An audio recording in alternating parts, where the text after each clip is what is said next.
La nación de Babilonia en el Antiguo Testamento era el símbolo de una nación enemiga del pueblo de Dios, una nación que procuró destruir a Jerusalén y al pueblo de Dios. Pero en el Nuevo Testamento encontramos que Dios da juicio sobre Babilonia, Dios anuncia su caída, Dios anuncia todos los castigos que va a recibir por haber dado del vino de la corrupción a todos los reyes de la tierra y haber atacado a los hijos de Dios. Y uno de los temas sorprendentes es que Dios dice, salid de ella, pueblo mío. O sea que Dios tiene hijos en Babilonia. Y si alguno pudiera pensar, yo estoy en Babilonia y tal vez pueda sufrir los castigos que Dios va a traer sobre Babilonia, esa persona debe saber que Dios está en control de todo. Dios va a sacar a su pueblo de Babilonia antes que esos juicios caigan sobre ese poder malvado. Este es el estudio de hoy. No se retiren, que ya regresamos.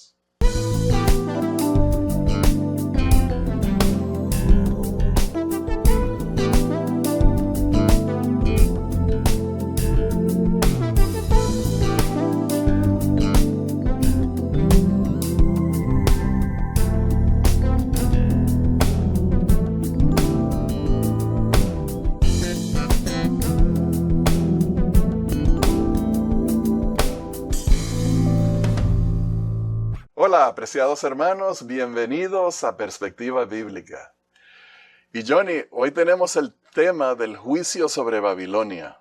Pero antes de hablar de Babilonia, Rafael, tenemos que hablar de Kettering y Loma Linda. Ah, sí, Bien. Bueno. Es que estoy de visita por acá, por el sur de California, y qué gusto me da estar de vuelta aquí en este clima maravilloso. Mi esposa me envió esta mañana una fotografía enseñándome que ya está cayendo nieve de nuevo. Ay, bendito. Pues Mefiboset y yo te damos la bienvenida y toda la hermandad también. Estamos contentos de estar en el mismo estudio. Aquí puedo yo ver a Rafael y él me ve a mí directamente y en persona. Pues entonces debemos comenzar orando. Sí, vamos a orar. Querido Padre Celestial, estamos agradecidos de poder estudiar los temas de la Biblia. Este tema sobre Babilonia, rogamos tu bendición, rogamos el don de tu Espíritu Santo que nos ayude a comprender las Escrituras y que nos ayude a hallar paz en ti y descanso en ti. Lo rogamos en el nombre de Jesús. Amén. Amén.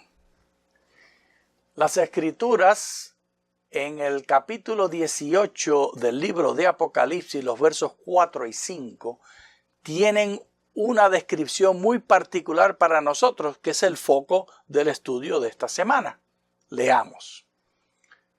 Y oí otra voz del cielo que decía, salid de ella, pueblo mío, para que no seáis partícipes de sus pecados, y recibáis parte de sus plagas, porque sus pecados han llegado hasta el cielo, y Dios se ha acordado de sus maldades. Entonces, Rafael, tenemos aquí en esta lectura de Apocalipsis que Dios está hablando de un contexto en el cual hay un conflicto. Y el meollo del conflicto es lo que llama el pecado. Pero aquí hay muchas decisiones que tenemos que tomar al leer esto, Rafael. Por ejemplo, ¿qué te parece a ti? ¿El conflicto es entre la ley, Dios y el pueblo? ¿Quiénes son los participantes en este conflicto?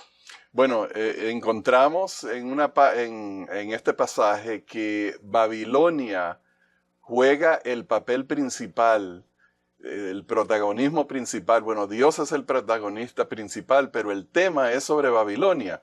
Este reino malvado, esta nación, este poder que ha hecho maldad a través de la historia, que ha atacado a los hijos de Dios, que ha blasfemado contra Dios, que ha contaminado a toda la tierra, a todos los reinos de la tierra con su maldad, Johnny. Entonces, ese es uno de los poderes y por supuesto estamos nosotros los seres humanos que somos víctimas de las intenciones de Babilonia, y está Dios que, si entendemos bien el mensaje de Apocalipsis, está en control y que por lo tanto, al leer el Apocalipsis, debemos de ver a Dios como aquel que reina sobre todo, y aunque Babilonia actúa, Dios todavía está en control. Hay un detalle interesante de visualizar a Babilonia. Podemos ver a Babilonia como una institución plenamente humana. Yo prefiero entender que Babilonia es el prototipo del enemigo, de Satanás, la serpiente antigua. Es solamente la manera en que se manifiesta. Y esta serpiente antigua, que es el diablo, que es Satanás, viene de muchas formas a atacarnos. Y ese conflicto no lo hemos de entender si no lo comparamos con lo que ya está histórico. ¿Qué te parece, Rafael, si comparamos el relato de Apocalipsis con el del Éxodo? Así veremos cómo Dios actuó y sabremos cómo actuará en lo que aún no se ha cumplido. Johnny, ese es un método de estudio bíblico muy importante y muy exitoso, porque lo que Dios nos enseña en el Antiguo Testamento es muchas veces lo que se repite en el Nuevo Testamento. Sí, el libro de Apocalipsis tiene, ahora no recuerdo si era el 60 o el 80%, son versos del Antiguo Testamento referidos directa o un poquito indirectamente solamente. Comenzamos entonces. ¿Quién está en control? Bueno, se oyó esa voz del cielo, Johnny, y cuando vemos en Éxodo capítulo 3:18 encontramos este pasaje. Y oirán tu voz, e irás tú y los ancianos de Israel al rey de Egipto y le diréis: Jehová, el Dios de los hebreos, nos ha encontrado. Por tanto, nosotros iremos ahora camino de 3 días por el desierto para ofrecer sacrificios a Jehová nuestro Dios. La idea clave aquí es que Dios es el que está iniciando el proceso. Dios es el que nos está llamando. Y hemos de entender entonces que el propósito de esas intervenciones de Dios, por ejemplo las plagas, tienen como una manera de llamar la atención, una manera de redimir, una manera de atraer, una manera de traernos al centro, que nos enfoquemos en lo que es importante y no en las cosas minúsculas de la vida.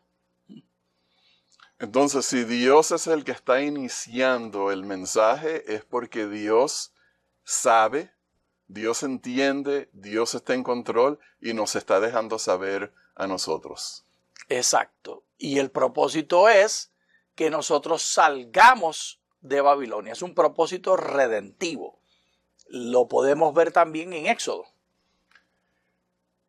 Entonces, parte del mensaje que habíamos leído en Apocalipsis es: salid de ella, pueblo mío. En Éxodo 3:19 al 22 encontramos lo siguiente: mas yo sé que el rey de Egipto no os dejará ir, sino forzado por tu mano poderosa. Pero yo extenderé mi mano y heriré a Egipto con todas mis maravillas que haré en él, y entonces os dejará ir.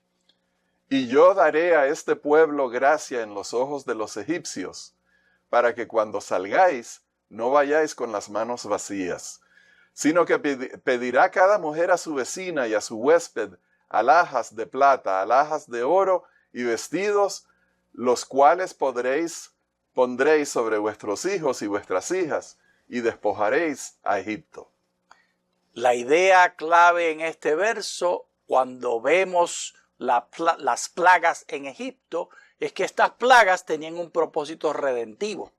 Es decir, no es simplemente que Dios está castigando con el propósito de destruir, sino, Rafael, ¿cómo imaginaríamos a Dios?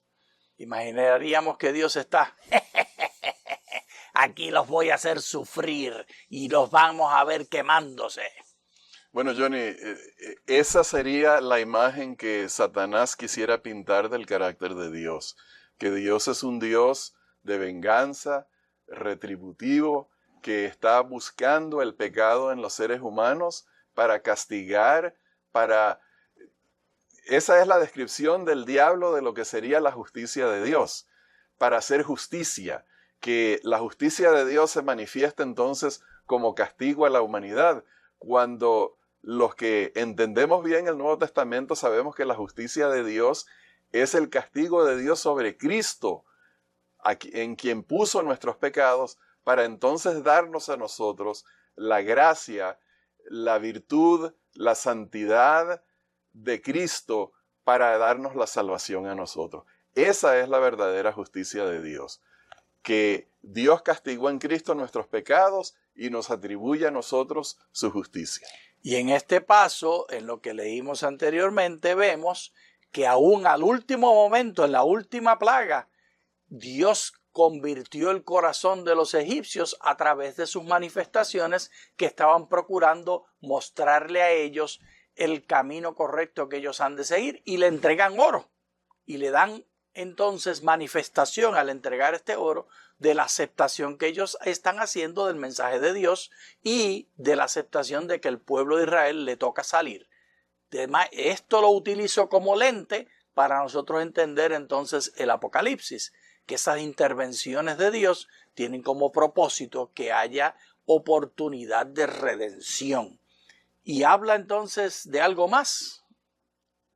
Sí, el siguiente punto es el de pueblo mío. Los que Dios llama a salir de Babilonia son su pueblo. Quiere redimirlos. En Éxodo 4:8 dice, si aconteciera que no te creyesen ni obedeciesen a la voz de la primera señal, creerán a la voz de la postrera. Esto es fascinante, Rafael, porque aquí no está hablando de los inmundos de Babilonia, de los egipcios, está hablando de los judíos de Israel, de ti, de mí, de la iglesia de Dios, de la iglesia triunfante de Dios. Nosotros, al entender las plagas y al entender todos los eventos del libro de Apocalipsis, no debemos tomar la perspectiva de poner nuestros ojos en Babilonia. Tenemos que poner los ojos en la iglesia. ¿Qué le toca a la iglesia hacer? ¿Cómo respondemos nosotros? Aquí el libro de Éxodo nos recuerda que los israelitas no fueron aptos de inmediato a aceptar.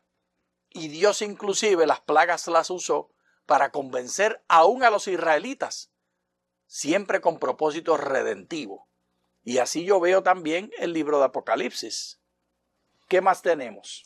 Entonces, de vuelta en Éxodo capítulo 4, versículo 10, entonces dijo Moisés a Jehová, ¡ay, Señor! Nunca he sido hombre de fácil palabra, ni antes ni desde que tú hablas a tu siervo, porque soy tardo en el habla y torpe de lengua. Y Jehová le respondió, ¿quién dio la boca al hombre?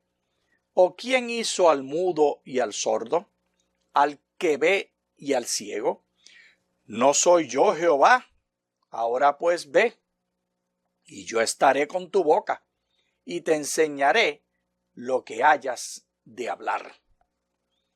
Cuán reconfortante es saber que Dios estará con nosotros en todo momento, y Él es el que nos recordará lo que hemos de hablar.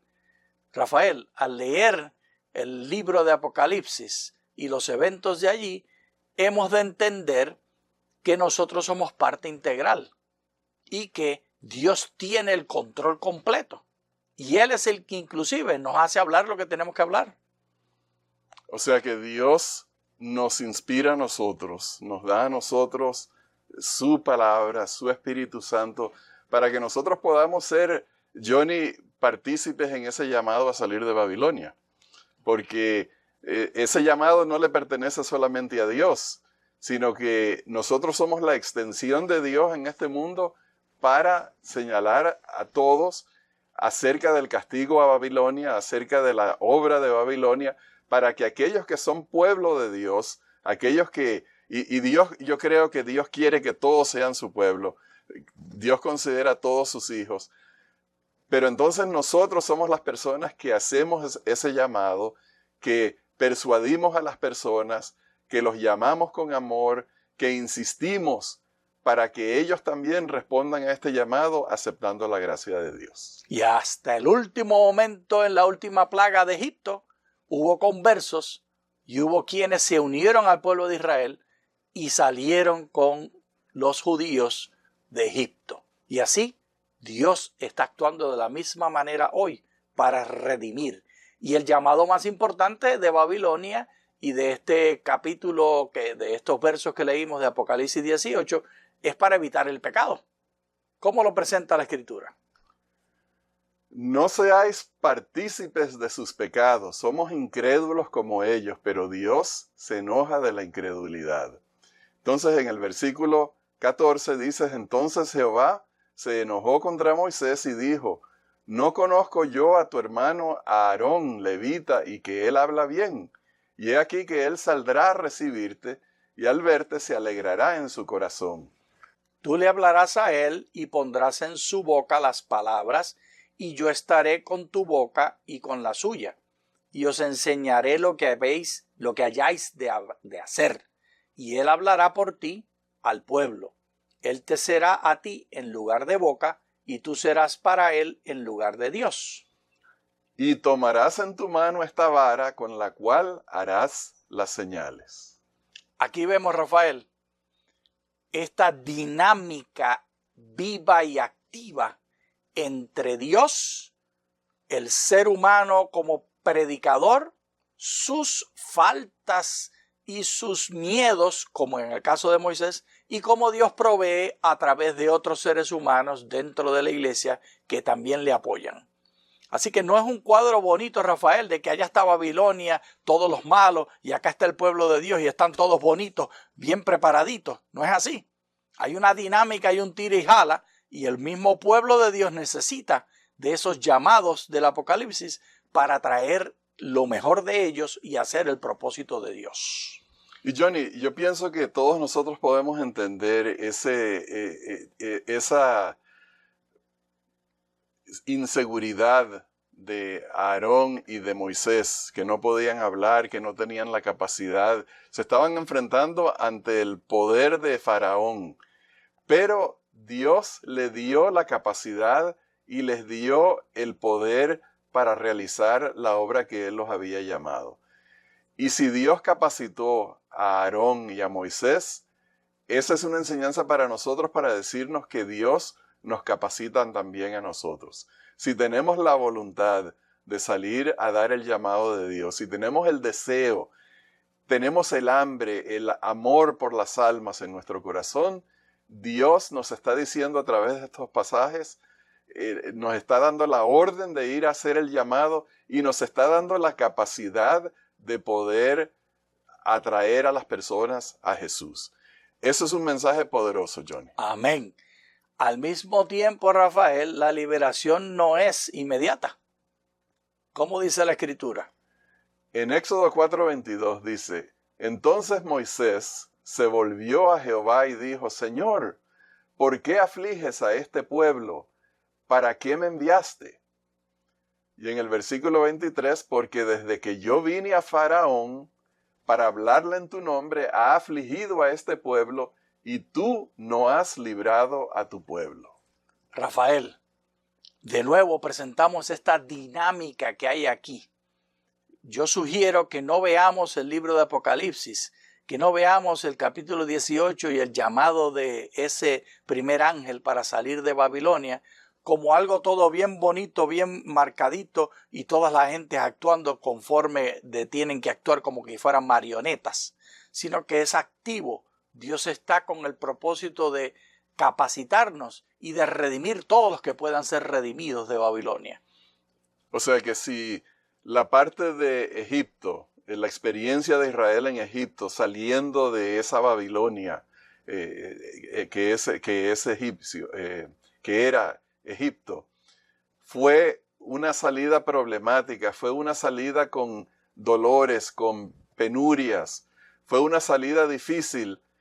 Eso nos indica a nosotros que esta salida de Babilonia, Johnny, también es una salida con dolores y dificultades. Y en la iglesia habrá conflictos y habrá tensiones y hasta quién sabe divisiones a nivel local, nacional o internacional de la iglesia, y ese tira y jala, así como lo estuvo con Moisés y Aarón, y que quería y que no podía, y Dios se enoja y Dios le dice se puede, pero Dios odia el pecado, y eso está claro. Eso está claro también en Éxodo. Éxodo 6:2. Habló todavía Dios a Moisés y le dijo, yo soy Jehová. Y en el versículo 6, por tanto dirás a los hijos de Israel, yo soy Jehová, y yo os sacaré de debajo de las tareas pesadas de Egipto, y os libraré de su servidumbre, y os redimiré con brazo extendido y con juicios grandes. Porque Dios endureció el corazón de Faraón y no quiso dejarlo ir. Jehová dijo a Moisés, una plaga traeré aún sobre Faraón y sobre Egipto, después de la cual él os dejará ir y aquí, y seguramente os echará de aquí del todo. En ese tira y jala del conflicto de los siglos, Dios intervendrá y Dios está en control final. Dios será el libertador y Dios te lo dará a ti. Yo creo esa promesa, Rafael. Yo estoy esperando la liberación. Bueno, Johnny, yo pienso que ese es un tema bastante conocido en toda la Escritura, de que el ser humano está como víctima del diablo. El ser humano está bajo servidumbre. El ser humano está bajo esclavitud, no solamente espiritual, sino también física y moral. Y entonces Dios se presenta en el Antiguo Testamento y en el Nuevo Testamento como el gran libertador, el que viene a rescatarnos, el que paga el precio por nosotros, el que nos busca donde quiera que nosotros estemos perdidos, el que envía a su Espíritu Santo por nosotros, el que envía a sus hijos para rescatarnos. Yo le doy gracias a Dios que cuando yo no conocía el Evangelio y era esclavo de la ignorancia y esclavo del pecado, Dios me envió a una persona que me buscó, que insistió, que invirtió su tiempo, invirtió sus esfuerzos en darme el conocimiento liberador y que recibí el Espíritu Santo, Johnny, la adopción como hijo, y entonces ahora soy libre. Amén. Libre en Cristo, libre en el Espíritu Santo, libre en el Padre. Y el conflicto sigue todavía vive Faraón. Apocalipsis 17, los versos 3 al 6 dan testimonio. Y me llevó en el espíritu al desierto y vi una mujer sentada sobre una bestia escarlata, llena de nombres de blasfemia, que tenía 7 cabezas y 10 cuernos. Y la mujer estaba cubierta de púrpura y escarlata y adornada de oro, de piedras preciosas y de perlas. Y tenía en la mano un cáliz de oro lleno de abominaciones y de la inmundicia de su fornicación. Y sobre su frente un nombre escrito, un misterio, Babilonia la Grande, la madre de las rameras y de las abominaciones de la tierra. Vi a la mujer ebria de la sangre de los santos y de la sangre de los mártires de Jesús, y cuando la vi, quedé asombrado con gran asombro. Pero Rafael, hemos de saber que el que triunfó en Egipto, triunfará también en la segunda Babilonia. Amén. Esa es la clave de toda la interpretación. Si no sabemos todos los detalles, ese lo tenemos que saber. Ahora vamos a Apocalipsis 17, del 14 al 18. Pelearán contra el Cordero y el Cordero los vencerá, porque Él es el Señor de señores, el Rey y Rey de reyes, y los que están con Él son llamados y elegidos y fieles. Me dijo también, las aguas que has visto, donde la ramera se sienta, son pueblos, muchedumbres, naciones y lenguas. Y los 10 cuernos que viste y la bestia, estos aborrecerán a la ramera, y la dejarán desolada y desnuda, y comerán sus carnes y la quemarán con fuego. Porque Dios ha puesto en sus corazones el ejecutar lo que Él se propuso, ponerse de acuerdo y dar su reino a la bestia, hasta que cumplan las palabras de Dios. Y la mujer que has visto es la gran ciudad que reina sobre los reyes de la tierra. Rafael, la victoria viene. En medio de toda esta persecución contra el Cordero y contra la iglesia que es llevada al desierto y que tiene toda esta angustia, el resumen está aquí, veámosle el resumen. Pelearán contra el Cordero los vencerá. Número 1, la lucha es contra el Cordero, no contra nosotros, Rafael. Y entonces, si la lucha es contra el Cordero, esa es la lucha que comenzó en el cielo entre Miguel y sus ángeles y el dragón y sus ángeles, que ha sido el tema que nos ha descrito el Apocalipsis desde el mismo comienzo, a través de la historia de la humanidad, y que llega ahora a su gran final en esta destrucción de Babilonia. Y Johnny, el tema está claro, que aunque nosotros estamos en esta lucha, no estamos solos, que aunque nosotros sufrimos en esta lucha, no sufrimos solos, y es más, que el que lucha con nosotros y por nosotros ya es vencedor. Y Él es el que está en control absoluto. Por lo tanto, el Cordero vencerá. No es nuestra lucha, nunca lo ha sido. Y Apocalipsis 17, 14 al 18 tiene varios detalles que lo reafirman. Veámoslo rápidamente. Los que están con Él son llamados y elegidos y fieles. Dios ha puesto en sus corazones el ejecutar lo que Él se propuso. Hasta que se cumplan las palabras de Dios. Y entonces la conclusión está clara, Johnny. Dios está en control. Amén. Dios tiene un cronómetro que no comprendemos, Rafael.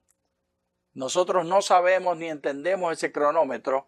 Él es el que controla, Él es el que está por la iglesia y por nosotros, porque la lucha es de Él, no es de la iglesia, no es tuya ni mía. Nosotros somos participantes en Él. Nuestros ojos no tienen que estar en Babilonia, nuestros ojos tienen que estar en Jesús. Esa es la clave, Rafael. Porque el que piensa que la lucha es de él, pone los ojos en Babilonia y se distrae. El que piensa que la lucha es del Cordero, pone los ojos en el Cordero. En el Cordero, sí. Y confía en él y sigue las instrucciones del Cordero. Y bueno, y si ponemos nuestra vista en el Cordero, nuestra confianza en Cristo, entonces para nosotros está claro que no importa que sepamos o no los tiempos y que entendamos todos los detalles, nada de eso tiene importancia. Lo que sí tiene importancia es que conocemos a Cristo y en Él podemos confiar, en Él podemos descansar y estar seguros que no hay pérdida cuando estamos con Cristo. Pero si hay un llamado para nosotros, y con esto terminamos, Apocalipsis 18:4, que controla la iglesia. Y oí otra voz del cielo que decía: salid de ella, pueblo mío, para que no seáis partícipes de sus pecados, ni recibáis nada precedente de sus plagas. Entonces, la iglesia controla cómo ve a los babilonios. La iglesia controla si les predicamos o los condenamos a todos. ¿Qué haces tú? ¿Qué hace tu iglesia local? Nosotros decidimos el mensaje de salvación o un mensaje de condenación. Y Johnny, es tan importante ese tema de cómo vemos los eventos del tiempo del fin. Esta es una manera de verlo, de que tenemos una tarea sagrada, una tarea de gran importancia para el corazón de Dios, que es hacer ese llamado y de ver a todas las personas como candidatos de Dios. No importa quiénes sean, no importa su pasado, no importa su teología, no importa las veces que hayan rechazado a Dios, es nuestro deber hacerles el llamado para salir de Babilonia, que se unan al pueblo de Dios. Bien, apreciados hermanos, ya se nos ha acabado el tiempo. Les agradecemos por habernos acompañado y les deseamos muchas bendiciones de Dios. Muchas gracias.